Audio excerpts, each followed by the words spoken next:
चलिए, अब ये मांग बढ़ती चली जा रही है कि किस तरीके से न्यूज क्लिक पर कार्रवाई होनी चाहिए।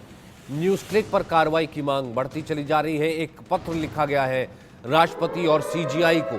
255 हस्तियों ने उस पर हस्ताक्षर किए हैं। 255 से ज्यादा हस्ताक्षर हैं। पत्र पर हस्ताक्षर करने वालों में 14 पूर्व जज भी शामिल हैं। 112 पूर्व नौकरशाह हैं। 129 पूर्व सैन्य कर्मी हैं जो कि इसमें शामिल हैं। तेलंगाना हाई कोर्ट के पूर्व जज मुख्य न्यायाधीश श्रीधर राव भी इसमें शामिल हैं।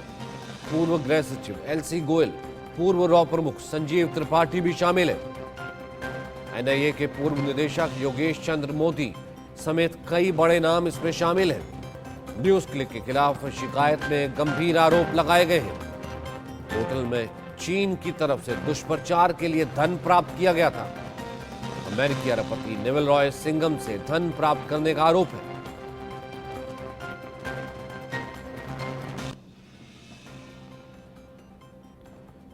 तो बाकायदा ये पत्र लिखा गया है और लगातार ये संख्या बढ़ती चली जा रही है। 255 से ज्यादा 255 से ज्यादा ऐसी हस्तियां हैं जिन्होंने कार्रवाई की मांग की है, सीजीआई से मांग की है।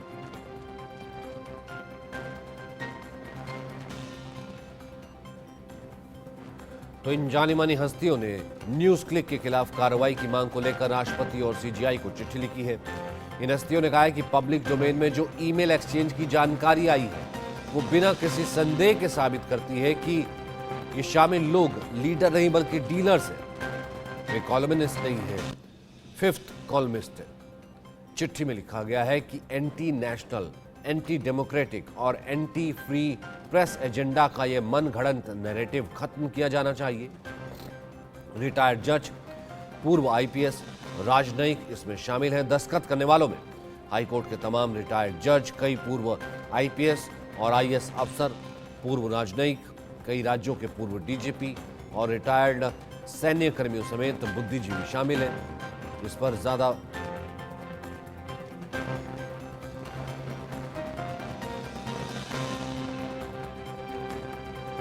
करोड़ की फंडिंग हुई है। कुछ छोटी मोटी भी नहीं, 38 करोड़ की फंडिंग हुई है।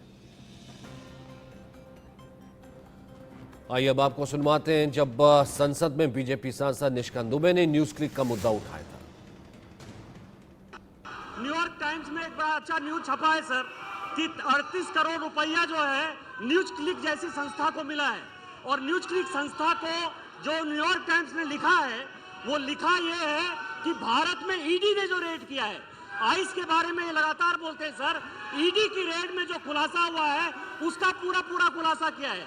और वो जो न्यूज क्लिक है सर, वो देशद्रोही गैंग, टुकड़े गैंग जो भारत को खंडित करना चाहते हैं, वो न्यूज क्लिक उस संस्था का जो है हेड कर रहा है। पुरकास्ट उसका मालिक है।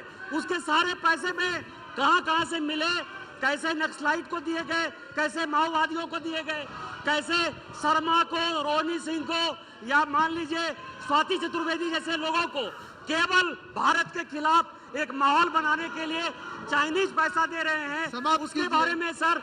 दूसरा, मैं इस सरकार से मांग करता हूं सर कि जब भी भारत में संकट आया 2005 से लेकर 2014 तक चाइनीज गवर्नमेंट ने कांग्रेस को पैसा दिया, जिसका एफसीआरए लाइसेंस भारत सरकार ने कैंसिल किया।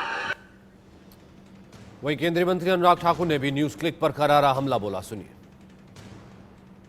न्यूज क्लिक पे मैं इतना ही कहूंगा, कांग्रेस का हाथ न्यूज क्लिक के साथ, कम्युनिस्ट बाकी दल ये भी उनका सहयोग करते रहे, लेकिन कांग्रेस का हाथ न्यूज क्लिक के साथ, न्यूज क्लिक के ऊपर चाइना का हाथ। तो किसका हाथ कहां मिला है सबको समझ आता है। और राहुल गांधी जी को आज एक अवसर है देश से माफी मांगने का। राहुल गांधी जी सदन में देश से माफी मांगिए और बताइए कि राजीव गांधी फाउंडेशन में कैसे चाइना वालों से पैसा लिया और कहां इस्तेमाल किया। अब देश से माफी मांगिए कि जो चाइना न्यूज क्लिक को फंड करता है उसको आपने क्यों समर्थन किया और इससे आपको क्या क्या लाभ मिला, देश को आप बताइए सदन के अंदर। राहुल गांधी जी, जब आप सदन में आ रहे हैं तो आप देश को बताइए कि ऐसे कौन लोग हैं जिनसे फंडिंग प्राप्त हुई और ऐसी क्या मजबूरी थी कि न्यूज क्लिक के साथ कांग्रेस पार्टी खड़ी नजर आई। क्या ये खेल तभी शुरू हो गया था जब सोनिया जी आप ओलंपिक गेम्स देखने चाइना गए थे और खेल देखने के बहाने वह खेल करके आ गए। वो न्यूज क्लिक जो कभी 10 रुपए का शेयर था, घाटे में चलने वाली, वो 11,000 रुपए में कैसे बिक पाए, उनको जानना चाहता हूं। इस वक्त हमारे साथ डिफेंस एक्सपर्ट हैं शिवदान सिंह, क्योंकि मामला यहाँ पर चीन से जुड़ा है। जाहिर सी बात है, चीन से जुड़ा और इस तरीके से इकॉनमी के भीतर जो है, एक तरीके से हम ये कह सकते हैं फॉल्स इकॉनमी में पैसा डाल करके, फॉल्स नैरेटिव चलवा करके, अपने तरीके का नैरेटिव चलवा करके उस एजेंडे को, फिर जाहिर सी बात है ये भी एक तरीके का छद्म युद्ध ही है, जिस तरीके का छद्म युद्ध जो है जो चाइना लड़ रहा है। हमारे साथ आलोक सर हैं, आलोक मेहता, जो कि हमारे एडिटोरियल डायरेक्टर हैं। आलोक सर, ये पहली बार नहीं है इस तरह की, चलिए ईमेल्स आई, ये पहली बार नहीं है। हमने देखा है कि सरकारों के खिलाफ, भले वो अमेरिका से हमने देखा कुछ पहले एनजीओज आती हों, या पहले और भी कई चीज़ें चाइना की तरफ से आती हों, कि ऐसे कई पैरेलल ऐसे ग्रुप्स या एनजीओज की शक्ल में कुछ ऐसी चीज़ें रही हैं जो कोशिश करती रही हैं, देश विरोधी ताकतें जो कोशिश करती रही हैं कुछ ऐसे लोगों को या ऐसी चीज़ों को या ऐसी साइट्स को या ऐसे चैनल्स को चिन्हित किया जाए, या अखबारों को, जिसके थ्रू अपना फॉल्स प्रोपेगेंडा जो है, नैरेटिव जो है, सेट किया जाए। यहाँ पर आपको ये कितना ज़्यादा सीरियस ऑफेंस लग रहा है सर, जिस तरीके से ये चल रहा है और जिस तरीके का ये मामला सामने आया है? धन्यवाद। देखिए, जो भूमिका आपने बताई है, ये उससे भी ज़्यादा भयावह स्थिति। मेरे अपने पत्रकारिता के अनुभव 50 वर्ष से अधिक में काम कर रहा हूँ। जासूसी में पकड़े जाने वाले मीडिया के लोग यदा कदा जहां चाहे, जैसा आपने कहा CIA का हो, KGB का हो, ISI का है, आपने चीन का जिक्र किया, ISI भी कितना करता रहा। और चीन तो लगातार भारत के खिलाफ कुछ न कुछ वैसे सीमा पर हरकत करता है, लेकिन ये पहला मौका है जब 250 से ज्यादा जो न्यायाधीश रहे, जो रॉ में रहे, जो इंटेलिजेंस में रहे, जो NIA में रहे, मतलब मेरी याददाश्त के हिसाब से ऐसा कभी नहीं हुआ जब राष्ट्रपति और मुख्य न्यायाधीश को लिख करके देना पड़े कि आप करिए। चूंकि ये घटना आज नहीं किया, ये छापे पड़े थे, 2 साल हुए, आपको याद होगा, और हम लोगों ने उस पर भी चर्चा तब भी की थी। और मैं लगातार, ये मीडिया और पत्रकारिता के नाम पर कलंक। सचिन जी, आप ये देखिए ना, कोई जाएगा आपसे भी पूछेगा कहीं आपका फंडिंग क्या है भाई, आप कहाँ से तनख्वाह लेते हैं। ये जो कलंक है, ये पूरे भारत की पत्रकारिता के लिए, मीडिया के हाउसेस के लिए, NGO के बहाने तो होता ही था, नक्सलियों के लिए तो कितने ही हम लोग लिख चुके वर्षों से, और अब जाकर के सरकार ने कुछ NGO पर अंकुश लगाया। और ये भी 2 साल छापे पड़ने के बाद भी अब जाकर के अदालत से कहना पड़ रहा है कि भाई इनको कुछ आगे कार्रवाई करने दीजिए। इसीलिए मुख्य न्यायाधीश को लिखा गया है, क्योंकि ये ठीक है कि न्यायालय हम निरपराध हों, यदि मैंने कहीं से कोई गड़बड़ नहीं किया है, हम कहते हैं हमारा खाता खुला हुआ है। सचिन जी, आपके घर छापा मारेंगे तो क्या मिलेगा, हमारे यहाँ आएगा तो कोई वापस दे के ही जाएगा। ऐसे लोगों 38 करोड़ रुपया, जो इसका प्रमुख है, उसका नाम मैंने जीवन में पहले कभी नहीं सुना था पत्रकारिता के आड़ में। अभी कुछ समय पहले नोएडा में एक पकड़ा गया था, इसके पहले एक चीनी के साथ ही पकड़ा गया पत्रकार, वो बहुत मैंने 2-3 बड़े संस्थानों में काम कर चुका था। और मेरा तो ये भी कहना है कि केवल पुरकायस जो भी इसके प्रमुख है, उस पर अदालत कार्रवाई करे। मैं नहीं कह रहा हूं कि हम और आप कोई सजा दे सकते, लेकिन पहले देरी हो चुकी, और मीडिया हाउस के नाम पर उनके साथ जो जुड़े हुए लोग हैं वो भी गंभीर आरोप में आते हैं। क्योंकि देखिए, आज भी यदि मुझे नहीं मालूम कि उनमें से कितने मान्यता प्राप्त सरकार से होंगे, वो किस डिफेंस मिनिस्ट्री और होम मिनिस्ट्री या कहीं जाकर के क्या कागज प्राप्त करके या कोई सूचना किसी से मिल करके ले रहे होंगे।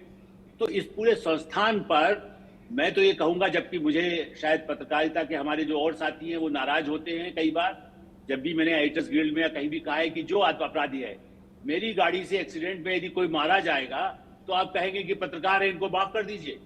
यदि कोई अपराध करता है, आर्थिक अपराध, तो क्यों उसको माफ किया जाएगा। इसलिए मैं ये नहीं कह रहा हूं अदालत फैसला करे, लेकिन जल्दी से जल्दी करे। और उन सब लोगों को, अभी तो 22 नाम आए हैं, मैं जानता हूं सचिन जी, उसमें और लोगों का फंडिंग हुआ, उसकी भी पूरे पर्दाफाश होना चाहिए। जो पत्रकारिता की चोगा पहन करके भारत के खिलाफ, मैंने चलिए उनको डायरेक्ट मालूम ना भी हो तो पूछना तो चाहिए कि कहां से है। मैं किसी अपराधी, मतलब जैसे आप कहते हैं दाऊद इब्राहिम यदि कहीं फंडिंग करता है, तो क्या आप कहेंगे कि नहीं नहीं भाई वो मीडिया का आदमी है, इस पर तो कुछ नहीं होना चाहिए। ये उससे भी ज्यादा, वो तो अपराधी गिरोह और आतंकवादी गिरोह है।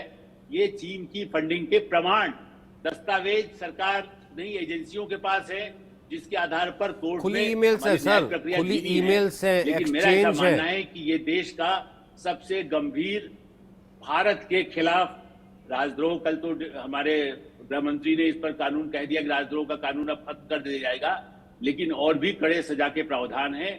इस पर तो लगातार सुनवाई करके और डायरेक्ट अभी तो नीचे अदालत में मेरा मानना है कि चाहे सुप्रीम कोर्ट सुने, सुप्रीम कोर्ट बहुत आजकल उदारता दिखाता है सरकार के खिलाफ, लगता है कि वो बिल्कुल जनता के साथ है, लेकिन ये तो भारत की जनता, भारत की सीमा, भारत के अंदर रह करके भारत के खिलाफ विद्रोह भड़काने वाले तत्वों का न्यूज क्लिक है, जिस पर तत्काल कार्रवाई की आवश्यकता है। नहीं, जाहिर सी बात है सर, बहुत से लोग अब दोबारा भी खड़े हो जाएंगे तो ओपन ईमेल्स है, वो कहेंगे ये भैया ये तो कलम को तोड़ने की कोशिश है, कलम को दबाने की कोशिश है। लेकिन कर्नल शिवदान, मुझे एक बात बताइए कि जब अगर फंडिंग आ रही है 30-35 करोड़ रुपए आ रहा है और लगातार ये फंडिंग आती चली जा रही है और अपना जो दुष्प्रचार, जो प्रोपेगेंडा चलवाने की कोशिश है वही कर रही है, वही यहाँ पर करवाया जा रहा है, और यही जो पत्रकारिता के नाम पर जो न्यूज़ क्लिक है उसमें वो छापा जा रहा है, तो कुछ ना कुछ अगर इतना पैसा दिया जा रहा है, कुछ ना कुछ तो उसके एवज में लिया जा रहा होगा ना। वो चाइना है, अब वो क्या सीक्रेटिव इंफॉर्मेशन है, वो क्या ऐसी जानकारी है, क्या वो ऐसा देश विरोधी चीज है, कुछ तो वो ले रहा होगा ना सर। आजकल के समय में आमने सामने के युद्ध बहुत कम हो गया है देशों के बीच में। आजकल पूरा का पूरा युद्ध छद्म युद्ध के द्वारा ही लड़ा जा रहा है, जिसमें दुश्मन देश के अंदर उसकी प्रजा में असंतोष फैला करके और अपने प्रति सहानुभूति की भावना फैला करके दुश्मन देश को एक तरह से कंपेल किया जाता है उसकी बातें मानने के लिए। खासकर चीन ने को ये महसूस हो गया है कि भारतवर्ष में जागृति आ गई है, भारतवर्ष उसके जो इकोनॉमिक एक्टिविटीज हैं, उसकी दूसरी एक्टिविटीज हैं, उनको नियंत्रण करने की कोशिश कर रहा है।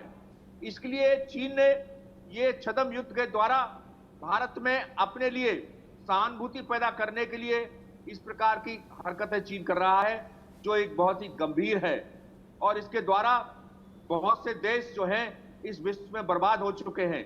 इसलिए इससे पहले कि चीन अपने इरादों में सफल हो, क्योंकि चीन ने अभी पाकिस्तान के साथ, पाकिस्तान में इतनी कैपेबिलिटी नहीं है कि इंडिया के साथ आमने सामने का युद्ध लड़े।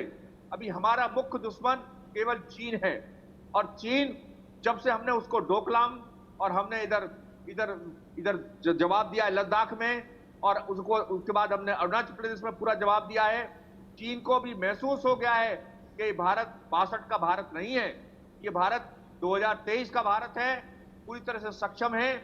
और हमने उसके बाद में अपना इंफ्रास्ट्रक्चर इतना बढ़ा लिया है चारों तरफ चीनी सीमाओं पर कि अब चीन हमें किसी बात से धोखा नहीं दे सकता, और युद्ध की सीमाओं पर एक दूसरे में हमसे जीत नहीं सकता, और ना किसी प्रकार का हमारे पास वो कर सकता है। इसलिए उसने यही सोचा है कि छद्म युद्ध उस हमारे देश के अंदर अशांति फैला करके, हमारे जनमानस की भावनाओं को बदल करके वो हमारी सरकार के विरुद्ध अपना वो करना चाहता है, जिसको हमारी सरकार को फौरन उसी प्रकार से देखना चाहिए जिस प्रकार से सीमाओं पर युद्ध को देखा जाता है। नहीं, लेकिन सबसे बड़ी बात तो ये होती है ना सर, मनोहर केसरी हमारे साथ मौजूद है। मनोहर, सबसे बड़ी बात ये होती है फिर यहाँ पर पॉलिटिकल क्लास में ही डिफरेंसेस देखने को मिल जाएंगे, हो सकता है आ भी रहे होंगे सामने। नहीं भैया, सरकार जो है यहाँ पर पत्रकारिता को दबाना चाहती है, सरकार जो कलम तोड़ना चाहती है, जबकि ईमेल साफ बता रहे हैं किस तरीके से देश के खिलाफ जो है चीन दुष्प्रचार कर रहा है, देश के खिलाफ किस तरीके से विदेशी ताकत, विदेशी पैसा, दुश्मन का पैसा आ रहा है और भारत के दुष्प्रचार में लग रहा है। और लेकिन भारत के भीतर भी ऐसे जयचंद मिल जाएंगे जो कि इनको भी बचाएंगे। देखिए, बिल्कुल ऐसे कई जयचंद हैं जिनको सपोर्ट भी किया गया है, और लगातार आप देखेंगे जब अभी मानसून का चल रहा था उस समय अमित शाह ने इस बात को कहा, और बीजेपी सांसद निशिकांत दुबे ने जब मामला ये उठाया तो कई लोगों को मिर्ची लगी, और इसी का उन्होंने अपोज किया और संसद को बायकॉट किया। और आप देखिए कि जिस तरह से लोगों ने पत्र लिखा है सीबीआई और राष्ट्रपति को, उनमें से वो लोग हैं जो तमाम एजेंसियों के, जो देश के टॉप एजेंसियां हैं, उनमें वो काम कर चुके हैं, तो उन्हें इस बात को इल्म है कि इस तरह की घटनाएं हुई है। क्योंकि जिस प्रकार से न्यूयॉर्क टाइम्स की खबर छपी कि न्यूज क्लिक को पैसा दिया गया, अगर हम नवल राय सिंघम की बात करें या गौतम नवलखा की बात करें, तो पूरी तरह से फ्री न्यूज के जरिए फेक न्यूज फैलाने की जो ये कार्यक्रम किया गया, और लगातार आप देखिए भारत के खिलाफ जो है एक प्रोपेगेंडा चलाया गया जो देशद्रोह के अंदर आता है। इसी प्रबुद्ध लोग हैं, उन लोगों ने नीचे लिखा है और कहा है कि आप एक सख्त कार्रवाई की। अब देखना होगा कि अच्छा, आपकी आवाज़ ठीक नहीं आ रही, मैं इसको थोड़ा सा और दुरुस्त करवाने की कोशिश करता हूं। लेकिन आलोक सर, जब इसके बचाव में ही खड़े हो जाते हैं पॉलिटिकल क्लास के लोग, तब आप क्या कहिएगा?